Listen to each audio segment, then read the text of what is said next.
Tienen que solicitarlo, ¿vale? Al registro general de la delegación de gobierno de aquí de Cataluña, en todo caso. Sí.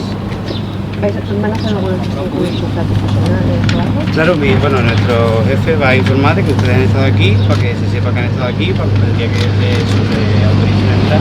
Entonces lo que haremos será recogeremos el nombre profesional si quieren de los dos.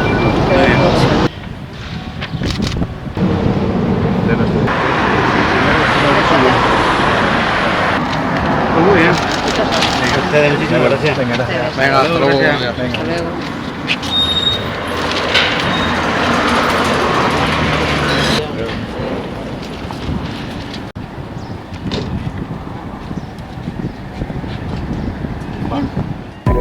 Vale.